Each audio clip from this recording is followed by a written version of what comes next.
Queridos diáconos, equipe da liturgia, coroinhas, ministros da palavra, da Eucaristia, Ministério de Música,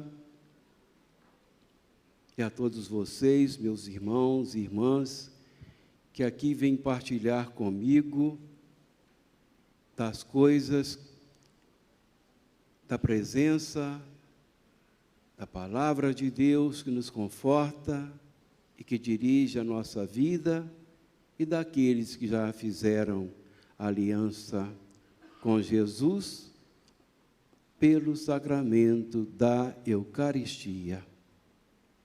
Pão vivo, sem o qual nós não seremos ressuscitados. Eu vou deixar para dizer para vocês o que aconteceu comigo aí uns meses atrás. Eu me preparo, aí vou ver se eu consigo falar bem pouquinho. Mas é uma experiência fabulosa, e muitas pessoas tiveram. E eu tive, como se diz, eu fui contemplado por Deus por tantos milagres que Ele, ou Jesus, tem realizado em todas as pessoas e lugares desse nosso planeta, que infelizmente está sendo destruído por certos homens. Mas vamos à palavra de Deus. Vocês que estão na catequese, vocês que estão sendo preparadas pelos seus pais e pelas catequistas, já devem ter ouvido falar. Jesus, ele teve uma mãe. E como é que chama a mãe de Jesus? Maria. Maria. E Jesus também teve um pai adotivo. Qual era o nome dele? José. Mas, ô padre, por que pai adotivo? Então, vou explicar rapidinho. Porque o pai de Jesus é Deus, que nós não conhecemos, mas vamos conhecer um dia. Jesus disse que só quem conhece o Pai é aquele que desceu do Pai e veio habitar no meio de nós. Então, vou explicar para vocês. Jesus era um homem comum, um homem equilibrado, fisicamente, mentalmente e espiritualmente. Ele era fora de série. Então, ele sentiu fome, ele sentiu dor, ele ficou, às vezes, assim, um pouco aborrecido, chateado. Um dia, ele ficou meio transtornado. Ué, mas Jesus não era equilibrado? Gente, há tantos mistérios que a gente não sabe por aí. Mas ele teria ficado assim por quem? Para quem? Por causa do Pai. Quando Deus criou o homem e a mulher, que tiveram o nome de quê? Muito bem, Adão e Eva. Esse nome significa, na linguagem, dos costumes, cultura do povo, né, tem um significado. Como também nós temos um significado, não é? Tem um significado. Tem certos nomes que traz em si uma substância experimental. Então, vamos lá. Jesus, então, ele ficou irado, conforme vocês falam, porque ele um dia, entrando no templo, ele viu lá o templo, não com pessoas como vocês, da paz, da alegria, do amor, mas ele viu lá pessoas fazendo da casa de Deus um comércio, trocando moedas, fazendo negócios, ficar rico, fazendo fraudes. Então ele chegou lá, viu aquilo e não gostou. O que ele fez?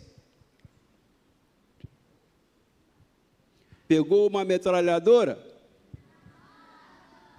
Não tinha naquele tempo. Pegou uma espada? Tinha naquele tempo, mas ele não andava armado, não precisava de arma. Fez um chicote de cordas, e talvez de couro, e mandou ver. Entendeu? Ele deve ter dado muito chute, porque derrubou mesa dos cambistas, não é? E ficou bravo e disse: esta é a casa do meu pai. Aqui não pode ser um covil, um lugar, uma oportunidade para ladrões. E ninguém brigou com ele. Por quê? Porque todos estavam errados. Todos estavam errados. E Jesus é a paz, é o consolo, Ele é a cura, Ele é mestre,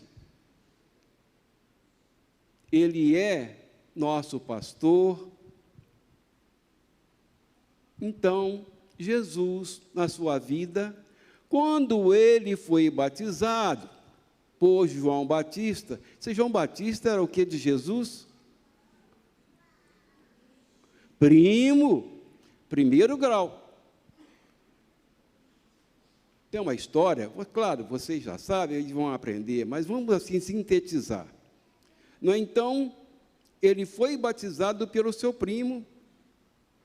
O primo de Jesus falou: não, quem deveria ser batizado, não é? Era eu, por você ou pelo Senhor, e sou eu que estou batizando. Aí Jesus disse: isso já está escrito.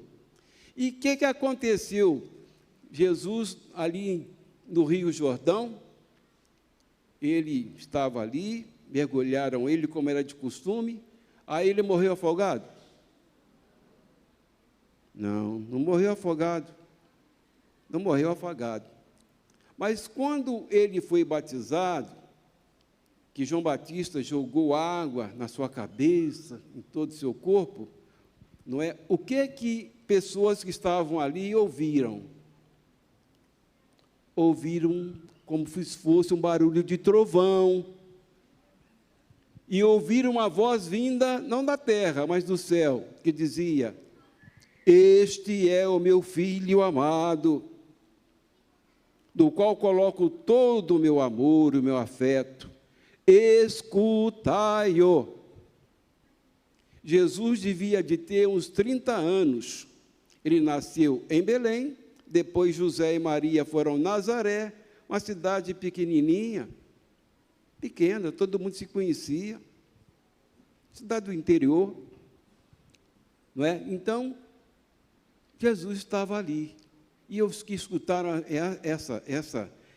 esse anúncio ficaram assim: quem é este homem, né? Quem é este homem? E a partir daí Jesus começa a sua vida de missionário, a sua vida pública. Ele não veio aqui para passear, para bater papo, não é?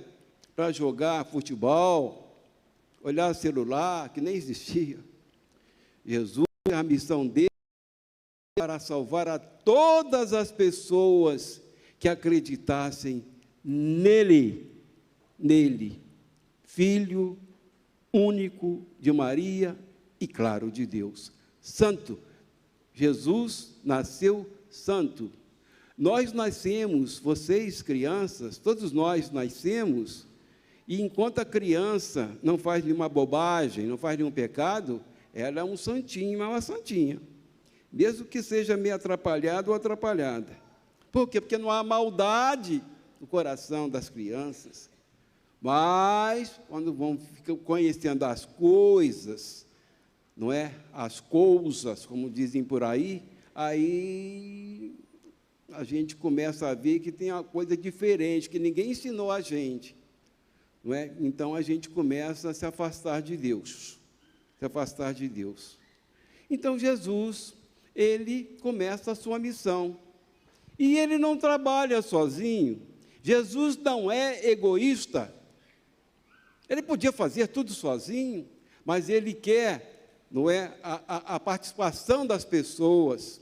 Ele escolhe ali entre os seus discípulos e discípulas 12 homens, para que eles pudessem depois ter, não uma obrigação, mas colaborar com os dons, bênçãos que Jesus derramou sobre eles, e derramou também sobre mim, e derrama sobre vocês. Olha, padre, mas tudo é assim? Não. Não é? Eu fui escolhido. Jesus me fez um convite. Então, desde criança, eu queria ser padre. Mas vieram as dificuldades, eu fui superando, não é? E depois fui consagrado, não é? Fui ordenado padre para servir não a minha família, não aos meus amigos, mas para servir uma comunidade, não é? A qual o bispo me indicaria depois. Gente, nada é por acaso, não é? Então, vamos lá.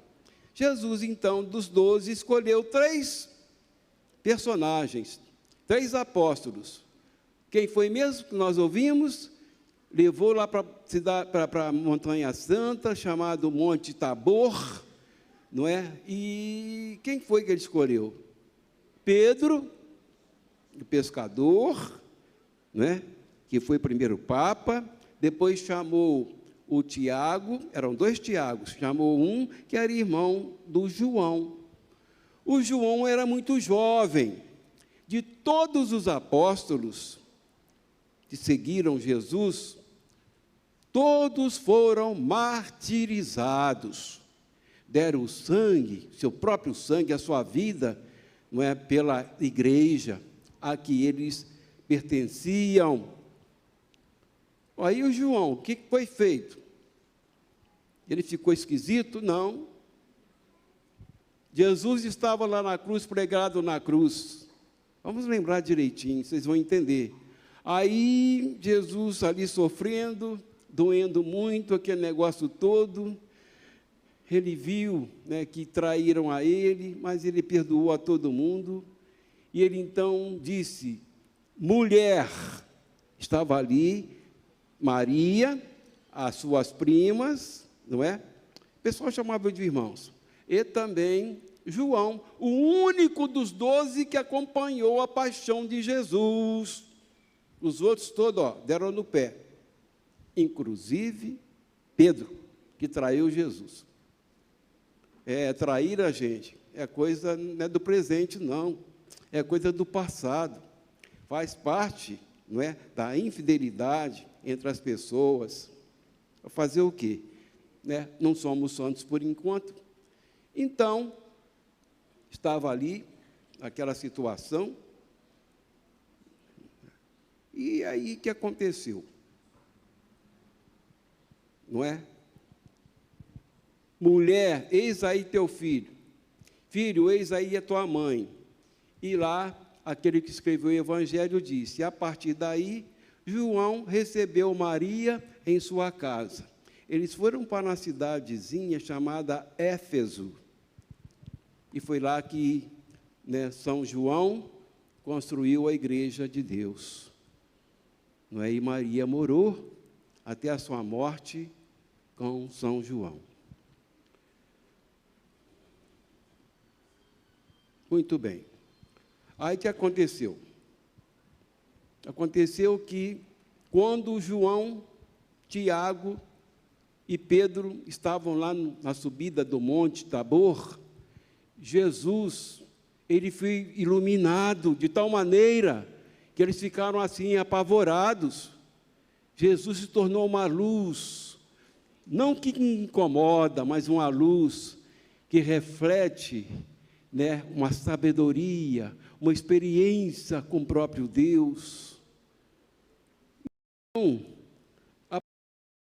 aí, 2 personagens antigos que viveram muitos anos antes de Cristo. Moisés, não é, que tirou o povo hebreu lá do Egito e que recebeu os 10 mandamentos, simbolizando então as leis de Deus, e o outro simbolizando os profetas. Elias, o profeta misterioso, que quando morreu subiu num carro, sei lá, de fogo para o céu. Foi verdade, padre? Calma, calma. Na Bíblia há muitos símbolos que esclarecem essas coisas que alguém escreveu há tantos e tantos anos. Então, estavam ali, naquela situação, e São Pedro ficou tão feliz, sentiu tanto prazer, que ele disse para Jesus: Senhor, é bom que fiquemos por aqui, vou construir 3 tendas. Não eram casas, não eram apartamentos, tendas, era a morada do pessoal que sempre estava a caminho, andando pelas estradas daí do mundo. Era um costume, fazia parte da cultura. Não é? Eram tendas, as pessoas, não é, moravam debaixo de tendas. Tinha tendas pobrezinhas, mas tinha também aquelas tendas de quem possuía alguma coisa. E aquele pessoal, por quê? Plantava e colhia, mas não fazia parte do MST. A criança não está entendendo isso, não. Está entendendo? Deixa para lá. Deixa para lá. Então, gente, esse foi o prazer que Pedro sentiu. João e Tiago ficaram quietinhos. E quando eles deram por si, Jesus ficou sozinho. Aí Jesus falou com eles: vamos descer. Vamos descer. Por que Jesus pediu, vamos descer? Sabe por quê? Porque Jesus tinha uma missão. Ele não queria ser omisso, ele tinha uma missão. Vamos descer, porque lá embaixo, distante do monte, a realidade é outra. Aqui, né, foi uma coisa espetacular, o início do céu, mas lá embaixo que devemos fazer o nosso trabalho. E, na segunda leitura, o próprio apóstolo São Pedro lembra o que aconteceu com Jesus lá no Monte Tabor. Ele diz: eu vi, e não foi somente esse grande milagre, não, ele viu outros também. Então, ele testemunhou e testemunha para nós. E nós que somos cristãos, devemos guardar isso no nosso coração, mas não deixar aqui enterrado, não. A gente tem que dizer para as pessoas: gente, Deus existe, Deus é Pai. Deus é Pai. Ele tem misericórdia, Ele é a própria misericórdia. Deus é bondade, Ele quer o nosso bem, quer a nossa felicidade. Não é verdade? É isso aí. Então, vamos escutar quem? Quem? Devemos escutar o papai e a mamãe, que são pessoas de Deus. Escutar o professor, a professora, que também devem ser pessoas boas. Mas escutar certas pessoas por aí, sei lá. Cuidado, hein? Cuidado, cuidado, que nós estamos sendo contaminados por uma contaminação. Se não for misericórdia de Deus, vai pegar fogo.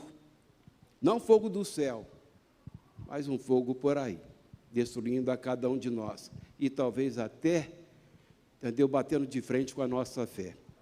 Então vamos sempre pedir a Deus: Senhor, eu possa escutá-lo, para que a sua voz, todos os ensinamentos de Jesus, seu Filho, possa orientar a minha vida, orientar a vida dos meus pais, dos meus parentes, dos meus amigos, dos meus colegas de paróquia. Olha, gente, eu posso dizer mais uma vez: vocês são exemplo de vida para muitos outros paroquianos por aí. E gozado. Sempre foi assim. E eu estava com muita saudade de vocês, de ver essa igreja cheia do amor de Deus, da compreensão, da fraternidade e do empenho que alguém faz para o outro também ser feliz. Lembrem-se disso. Nós podemos ajudar as pessoas, podemos. Quando tivermos oportunidade, não vamos cruzar os braços, não. Eu não gosto muito dele, dela, não. Sai fora. E fica excluindo o colega, a colega. Não, gente. Ninguém vai para o céu sozinho. Sabiam disso? Se eu não levar alguém na minha vida para o céu, como diz o pessoal lá do Nordeste, estou lascado. Não é? Eu tenho muita convivência, o pessoal do Nordeste é fora de série. Estou lascado. Lascado. Não é? Então, vamos fazer assim. Vamos dar as mãos, perdoar, não é? Traz a pessoa para o seu coração, dê oportunidade para ele poder corresponder à escuta da palavra de Deus e seremos todos salvos. Louvado seja nosso Senhor Jesus Cristo.